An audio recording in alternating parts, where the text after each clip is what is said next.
Good. Okay? Now, I'm tired of hearing my voice. I think we need to pick someone. Sure. All right, who wants to come up and dub something for me?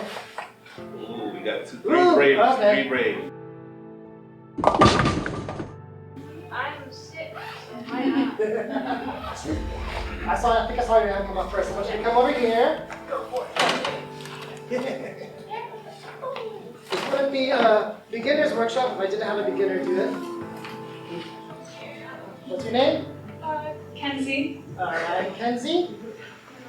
You can stand right there. I want you to watch the screen, and you're going to read what's on the screen. This is a teleprompter, all right? So you're going to pretend you're going to be a news broadcaster. You have never seen this before. You have no idea what's going to happen, but you have to present this live in front of an audience. So millions of people are watching you, so you're going to present it as if you were a news broadcaster. Just smile on your face the entire time. You have no idea what you're going to say, but it's safe to smile. Okay? If you make a mistake, keep going. All right? You keep going. So welcome back, viewers, and I hope you enjoy this stream of conciseness in order to improve your teleprompter skills. I wanted to make this particular practice session as random as possible, so you won't get a sense of what's coming up. You won't get a sense of what's coming up next, and so cannot prepare for it. Therefore, let us discuss what would happen if a cat entered a supermassive black hole. My gut instinct tells me that the cat could completely ignore the laws of physics, and upon discovering there was nothing to play with, and also that there was an absence of light, the absence of streets, it would bound right out of the hole and scoot across the galaxy to somewhere more playful and enjoyable. Whilst this sounds improbable, this is principally because, until just now, we were blissfully unaware that the cats are in fact super intergalactic hyper beings able to teleport across the vastness of space, whilst proactively annoying every other intergalactic entity. So, if cats are both cute, mischievous, and hyper beings, could this be a way of us identifying other supreme beings? Let us ponder that for a moment. This could mean that the master of creation, or ultimate supreme being, is actually a honey badger. For those of you who do not know what a honey badger is, let me illuminate. Honey badgers are utterly fearless creatures, highly social and intelligent. If you scour YouTube, you will find videos showing honey badgers escaping the most elaborate captivity enclosures, and also eating cobras. Whilst the cobra's venom is strong enough to kill most creatures, the honey badger only gets a bit groggy if bitten. It will lie down for a few minutes, only to wake up later to carry on eating the cobra. So now our understanding of cosmos looks like this. A honey badger served by a large cohort of cats, and you said you weren't interested in space. Excellent. Alright, I need another person to yell that can do a very high voice. If possible. You can do it? Alright, come on up. I know she can. I know she can scream. Alright, what's your name? I'm Zoe. Okay, Zoe, you're going to play a bat with a really high voice. Really high voice. So I want you to read the scroll that's going up and down here, okay? The queen has come to your neighborhood, and you're showing off a picture, an art picture, to your friends. Your friends hate the art picture, but the queen loves it and takes it for her own without your permission. Oh no! All right. So I want you to be very animated, okay? All right, let's do it. Thank you for coming to the inauguration of my latest sculpture! I mean the piece pleasant explosion!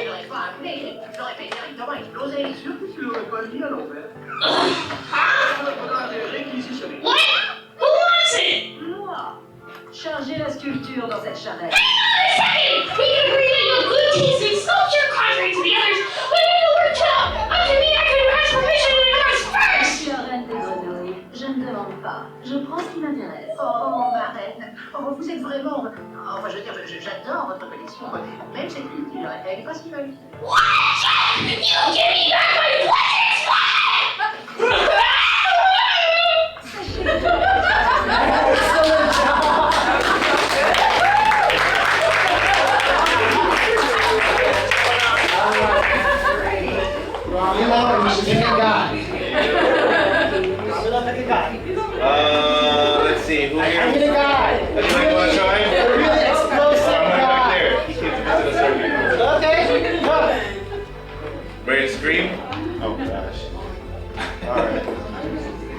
What's your name?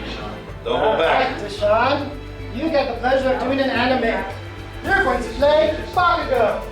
Oh, okay. Alright? Episode 1. Alright? This is the classroom scene where he's yelling at everyone and being so awesome and amazing that he is. Okay? So you're going to be very explosive, alright? So put energy into it. Alright? Don't hold back, man. Don't hold back. Don't be scared. That's exactly why it's the only place worthy of me. Oh, wait. Yeah. Oh, that was you. Sorry. Come a little bit closer so you can see the screen. Oh, no worries.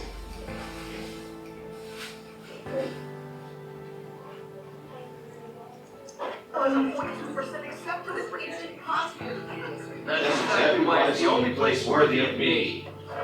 I installed the mock I test. installed the mock tests. I'm the only one in this school who stands a chance of getting it. All is more popular than All Might himself. And be the richest hero of all time. People all across the world know who I am. And it all starts with you and I. Oh yeah, Midoriya. Don't you want to go to UA too?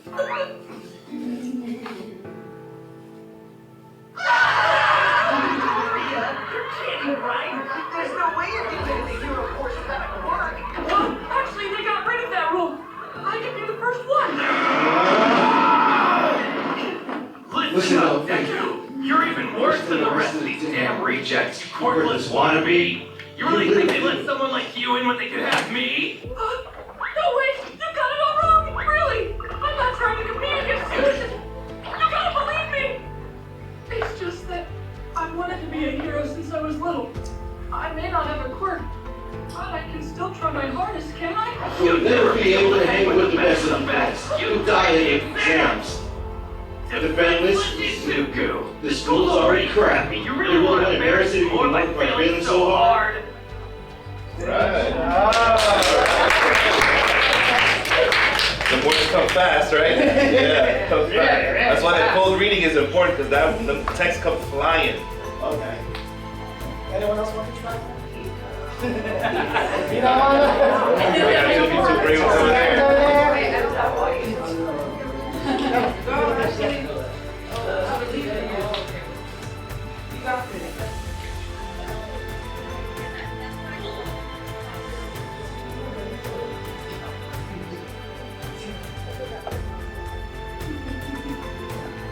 Try doing the back, okay?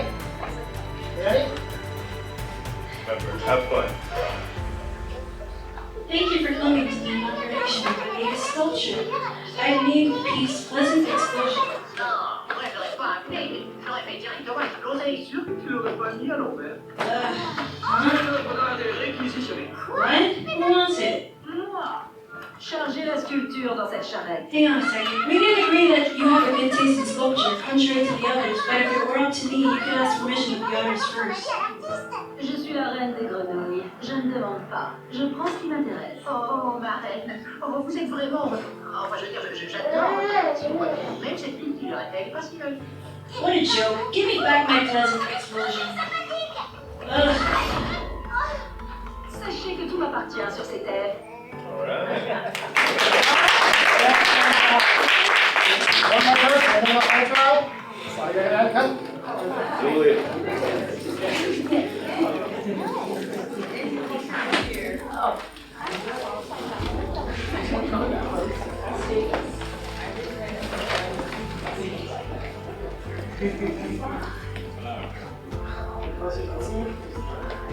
Okay.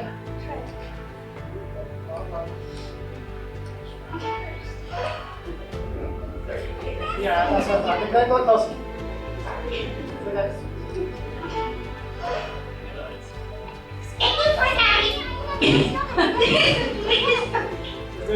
That was already good. That was already good. Yeah. Relax. Ready? Yeah. Chill. You good?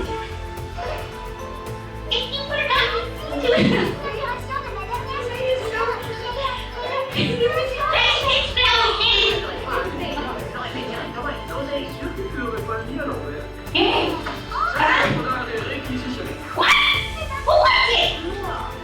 Chargez la sculpture dans cette charrette.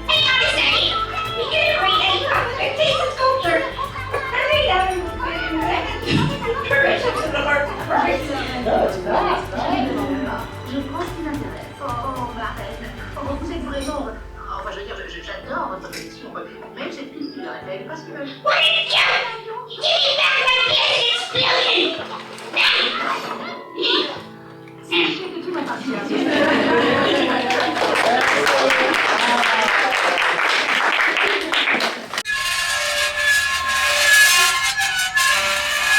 All these studios are looking for voices all the time. There are several here in Florida. There are several colleges that are looking for voices. You can find listings on the internet.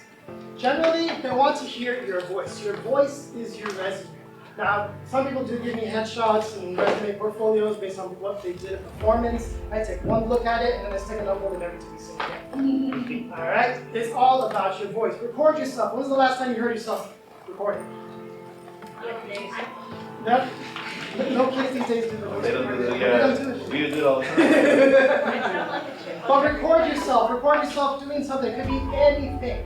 Do this for a random script. Try doing a Burger King commercial, a McDonald's commercial. Just try doing something. We want to hear your voices.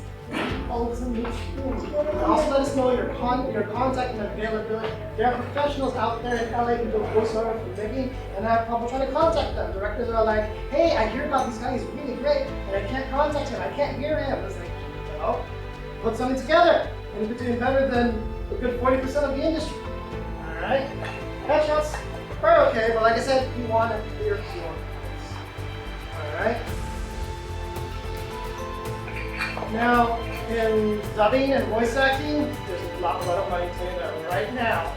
Very, very few people make it big. Everyone knows who Tara Strong is, or Seth MacFarlane is. Very, very, very few people make it to that level. Okay? A lot of the time, a lot of actors will come 2 hours in a week, cover on their day off, come and put their voices to a novella, or a cartoon, and whatnot. It's a lot of fun for them. It's a great way to make like little extra cash on the side. Alright? There will be dry spells. We do lots of novellas, which may be like 3-4 months. A movie may take a week or two. Small commercial, you're just in and out. So there will be moments where maybe you don't get picked, or maybe they think, hey, just go with someone else or whatnot. So not everyone's working all the time. Technically, you are a freelancer. You're jumping from studio to studio, putting your voice here, putting your voice there. It's just something you can do in your spare time. Don't make it your full life, or don't attempt to make it your full life. It's really, really difficult. Alright? Invest in yourself. Practice, practice, practice. If you have a dubbing setup, if you have like a dubbing setup, or if you have audio gear, you can put audio gear together and have a little recording so you can record yourself. Now, when you need actually good recording gear, don't use USB mics. Podcast mics and internet mics are designed for podcasts, so they cut out certain frequencies in your voice. So you're not hearing the full range of the voice if you're using a USB microphone. Alright? But there's a thing called the knife in the booth method. Like I said, your voice is super, super powerful. People have used it to take down an entire nation. People have used it to become president. All right? It's all about using your voice, practicing and using it and sticking out. We call it the knife in the booth method. Because there are so many people with so many different voices. You want to be the one that sticks out in the sea of people. Everyone heard the knife in the booth, it's like, oh my god, that person has a knife! You want to have people see you and point to your direction so everyone will look and it's like, hey, that person sticks out.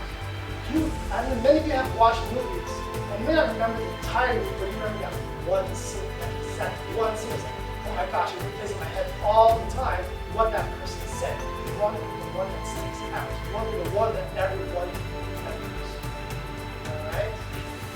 And I know people fear the future. The entertainment world is a mess right now. Everyone knows what AI is. Companies are trying to merge and force it onto us. But as I've shown you today, I was like, your voice is unique to you. How you feel, how you speak to your parents, makes you unique to you. A machine can't mimic human performances yet. And we're going to be having a very difficult time because your voice is unique. We've done it. He's done it. We've done a lot of AI. Even AI comes in and says, hey, it's not there yet. I think of it like the early days of like the internet, where it's just like a small thing right now. 50 years from now, it's going to be completely different. It's all integrated and whatnot. There's still a lot of voice acting that needs to be done, and everyone wants that human touch, that human numbers. Thank you for your services today. All right. So don't be afraid. There's still a lot of voice acting and a lot of elements out there. Don't give up. I've seen a lot of people. They come in, they audition, and then I give them the criticism, and then just never do it again. All right? If you really want to get into the voice industry, you have to hustle. You have to put yourself out there. You have to record yourself. You need to practice, practice, practice. Keep on knocking on those doors. I've got dozens of emails from all over the world. My inbox is flooded all the time. His inbox gets flooded because everyone wants to be in my academia Spanish.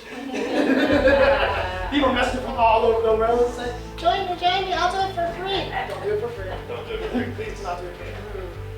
Because everyone's fighting to be in these roles because it's a lot of fun. You have to put your voice. Communication is key in our modern world. And if you want to be a part of it, it's great. And one thing, just to piggyback off of what Paweł was saying, is like the two main things that I mainly want you guys to take away from this is that voice acting is not just doing little voices. Voice acting is acting. So if anybody here is interested in actually getting into voice acting, please, one thing you can start today that doesn't cost any money, read out loud. Whether it be newspaper, whether it be things on TV, infomercials, medicines, anything that makes you just project your voice out loud, reading out loud in real time. And the second step, that would require a little bit of investment for yourself and look for an acting coach. I don't recommend YouTube videos. If it helps, okay, but it's better to have a mentor there that can kind of figure what your strengths are and to kind of like chaperone you to get the best performance you can. Because again, at the end of the day, voice acting is still acting. You know, people think that they come in here, oh, I can do the Bugs Bunny voice. Okay, cool. We do need that, but can you sustain that voice for long periods of time? You know, if you can do a cool voice and you want to offer it, make sure you can sustain that voice for long periods of time. I can't tell you how many times we've seen it in the studio. Somebody comes in and they're like, oh, they got the voice, and they come in and do the first 3 lines perfect, and by the 5th or 6th line, they're already gassing out and they can't maintain that voice. They got to recast, and that's never fun. And one last thing, it's an art. And art at the end of the day is subjective. And what Khaled was saying, sometimes a client won't like your work, but that doesn't mean you're not good. That just means that that's not the voice that we're looking for. How many times it's happened where people come in and they're like, oh, they're hyped up, they do an audition, and then they don't get the role, and they disinflate, and they're like, man, I'm not good enough, and it's not that. And it happens all the time. We're actors, you know, we're creative, so we want to make sure everybody likes us, you know, because a musician, when he plays drums or guitar, they got an instrument, so, you know, if they criticize it, they're like, ah, yeah, my guitar, whatever, but when they criticize your voice, it feels a little bit more personal, you know, because it's your own voice. So you gotta have a certain level of thick skin, because there's, for every like 100 doors that shut in your face, 1 or 2 open. It's usually those 1 or 2 that take you to the next one. So you just gotta, like he says, don't give up, just keep pushing. You're gonna deal with a lot of no's. I still deal with no's. I'm still auditioning every day. I'm still getting rejected, but that's the game. That's the game. You know, you just gotta keep going. So there's a lot of things coming in with the AI stuff. Again, it's still nascent. So there's still lots of opportunities for any voice. People are like, oh, but my voice is weird. Trust me, there's a character out there for that one. Just don't give up and keep practicing. Soon enough, we'll see you. Or I'll see you sign your autograph next time. Or I'll be asking for your autograph. Exactly. All right, final slide. If you have any more questions, you can talk to us at our booth. If you're not here, you can always email us at casting.pitching.tv. Really have time or want to do an audition at our studio, send us an email, say that you're here at Comicon, and we can do a 1-hour audition for free, apply a student, audition to a demo reel, and we can give you criticism, and we can give you a starting guide on how to get into the voice acting. And just so you don't freak out, what we did here was very like on the fly. Normally when you come for an audition or for a scene, we take our time, we let you watch the scene, we explain it to you. If you mess up, you get a do-over, you know. So I don't want you guys to think like, oh man, it's one shot, that's it. I can't do this. No. Normally in a recording session, we'll prep you. We'll, you know, explain the scene a little bit. We'll do a couple of tries. We'll find the voice, and then we'll start recording. So I don't want you guys to think like, oh man, if I can't do it on the first try, it's over. It helps. It maximizes the financial part, because the more you do in less time, of course, the more we get paid. But it's just something to keep in mind.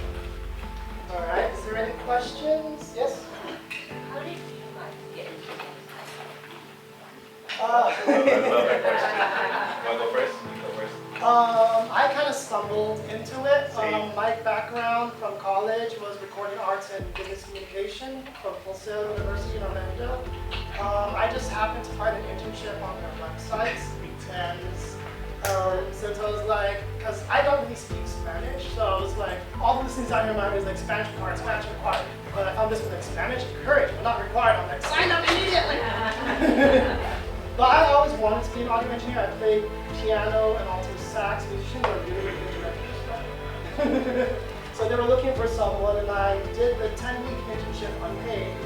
And at the end of that series, they contacted me to come in and be a recordist for Sesame Street to Haitian Creole. It was a major project, and I was here from like 9 to 1 to 10 o'clock at night, having people from a local church like Grover, Elmo, and all these people. They have months before, but this was just after the Haitian earthquake. So they wanted, so the Mercy Corps volunteered to send us clips. So we did Cinder, Elmo, and Rose in the studio to get the kids in high after the social place. So I was glad to be part of that project. I'm glad that was my first major project, to do Sesame Street. For me, it was the same as Kalel. I kind of just stumbled on this. For a long time, I was a full-time musician, and it was fun, you know, but the freelance life is a little bit scary. So at one point, I was like, you know, I'm getting older now. I need a little bit more of a stable income, maybe some insurance. So I studied sound engineering. And when I graduated, I told myself, well, I'll just go apply at some studios. I'll still be involved in music, you know, whether it's a hip-hop studio. I just want to be around music, that's my thing. Spoiler alert, there was nobody hiring. All the studios weren't doing anything. So I'm just like, okay, I just spent 6 months doing this, and I got a degree, and I can't do anything with this. And then, just like him, a friend of mine was like, hey, there's a studio that's doing like an internship program. I'm like, I didn't even question it. I was like, where? I'm in. I go there, they gave me the interview, they're like, yeah, we did the internship, and that's when I realized, like, oh, this is a dubbing studio. Cool, I've heard about this, but I wasn't like really familiar with it. And so I did the internship, and before I finished, they were doing there was these two directors that we had at the time that were kind of like on their way out. They were like finishing a project, so there was more projects coming in. They needed somebody to step in, and so that's where I kind of came in, helping with the administrative part. And 13 years later, it's now a full-fledged career for me, a new passion, and I love what I do now. So it's pretty funny how we stumbled upon this. Any other questions? All right. Oh, you got something? Yes. Lazy Town. We did Lazy Town in Spanish, and they brought me in as the musical director because at the time the director that was directing it, she's a great actress, but she doesn't do music. So, and this is another topic we can touch if you guys visit us over there. When we're dubbing music, she was trying to sync the voices, and that's not going to work because what's important is the music. So it has to be in rhythm because that's what matters. So she wasn't kind of too clear on that, and then I came in and I'm like, well, music's my thing. So I came in and I started directing the voices, and then the music started sounding a lot better, and the clients started liking it, and they were like, yeah, you're the guy, you're the guy. So the rest is history.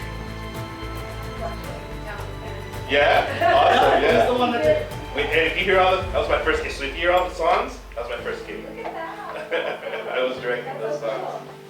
Yeah. Eventually you went on to do South Park. And then, how did you get the voice to do Bakugo?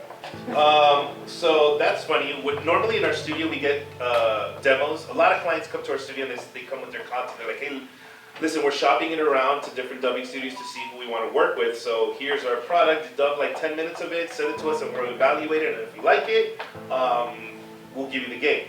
So unbeknownst to me at the time, I didn't know anything about My Hero Academia at the time. I wasn't even, not that I wasn't into anime, I love anime, I just kind of was more focused on the music stuff, so I didn't know what the new gen anime was at the time.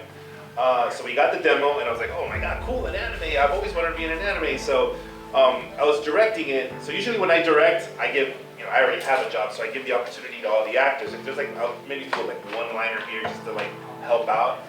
And I don't know if you guys are familiar with the show, but in the first episode, it's mainly the focus between the main protagonist and the other protagonist meeting each other and talking.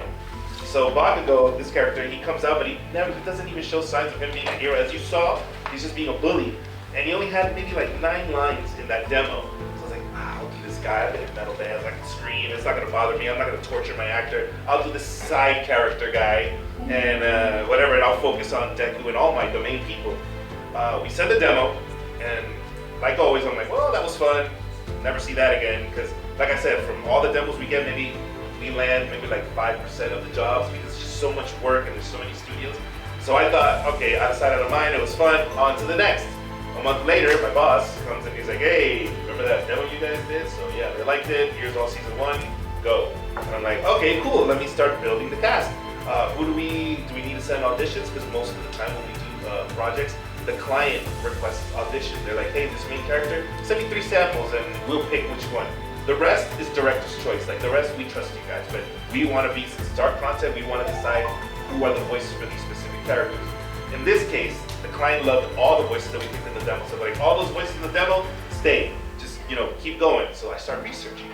It's like, okay, so this guy's this guy, this guy's this guy. Oh, look, there's that blonde guy that I did. Oh, and I realized how important he was, and whatever, the rest is history. Then I just had him screaming for like the next 5 years of my life. But it was definitely a wonderful experience. Any other questions? Yes?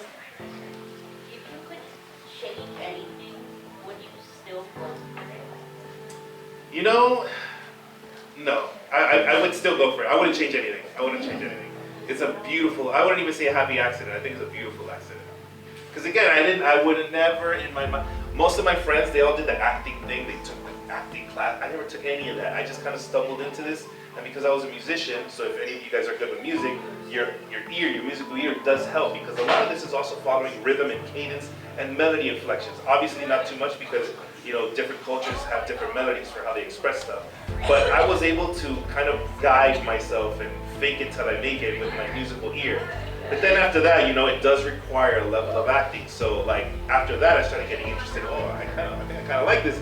So I started taking acting classes. I started taking diction classes because my Miami accent was heavy, and I had to get rid of it. It still comes out because I'm loose and I'm talking to you guys. But when I got a dub, I code switch. Same thing in Spanish. I'm from my first generation American. My family's from Ecuador, so we're from the coast. So we kind of air out our S's. We don't pronounce certain letters because that's just how we speak. However, in dubbing, you need to pronounce everything, so that I had to take courses for that as well. So it's like technology, and like it's always constantly evolving. You get what I'm saying? Like the way people portray characters always changes with the time. Before, if you watch like anime or cartoons from back in the day, everything was super exaggerated because I'm dubbing a cartoon. Now it's more of what they call grounded performances, which is kind of like how I'm talking, like a regular person talking to you or talking to me. So everything always evolves with the time, and like medicine and technology, as actors, we gotta kind of just keep up with the culture, see, okay, what's the thing now, what's the culture now, what are directors looking for now? So I find all that fascinating. So yeah, I wouldn't change anything. I would still do what I did to get here. I've had people audition as young as 8. I had people well into their 70s or 80s reviving voices. Who's going to play the grandma on the show, giving advice to the main character? You'd be surprised. The voices that we mainly need are usually English, kids. Spanish, Portuguese, French, it doesn't matter what language. And older adults. I'm struggling to find people to do seniors in shows because I need to produce an old voice. Yeah, that doesn't sound fake. It doesn't sound fake. Mine's good fake. Yeah, because like I do an old voice, but it clearly sounds like a cartoon. We need a real sounding, like aged voice. That sounds natural. So, believe it or not, we struggle trying to find kid voices, and like the two extremes, like senior voices and kid voices. Everything in the middle, traumatized, he's tired, but he still has a mission he has to change his voice. So based on that information, you as an actor have to interpret that and figure out what voices you want to give. If it's very vague, that's pretty much the name of the game. And then sometimes you can bounce ideas back with the director or the client. Never too late. Never too late. Any other questions? Story, maybe something like a slideshow presentation. Give us a character description, and we have to follow along with the scratch audio, or we can just make it up on the spot. Fun part. It all depends. Are you drawing the character? It's very subjective. Okay, so then you just have to decide what you want. But if you're working with a client, let's say I have a drawing, and I give it to you, and I said, okay, look, this is the character, and I give you certain parameters. All right, he's traumatized, he's tired, but he still has a mission he has to complete. And based on that information, you as an actor have to decide what you want. But if you're working with a client, let's say I have a drawing, it's very vague, and I give it to him, and I said, okay, look, this is the character, and I give you certain parameters. All right, he's sometimes we'll look at a video which is just a story, or even sometimes like a slideshow presentation. We'll give us a character description, and we have to follow along with the scratch audio, or literally just make it up on the spot. It's very subjective, you know what I'm It's saying? very subjective. I pick certain people, we'll pick different people. It's all subjective. adult as it is directed. I always say there's the beginner, and then once you cross the threshold of beginner, all these people, that's already at that point is just subjective. Like it's hard to say, oh, that's a better performance, no, that's a more nuanced performance. That's when it gets all subjective. It just depends on what the scene requires and what the client is looking for. So if we ever get to a situation where a client like rejects your audition, it has nothing to do with your talent. It's just they didn't hear what they wanted to hear. There's a famous tweet by a famous voice actor that he said, oh, did you get the job? You probably sounded like the director's ex. You probably sounded like the engineer's mom. You probably sounded happy, but not the right happy. You sounded like you were tired, but walking tired. So all these things don't make sense because, again, it's all subjective. So don't ever take it personally. People have lost auditions for breathing in the wrong place. Yeah. So. Yes.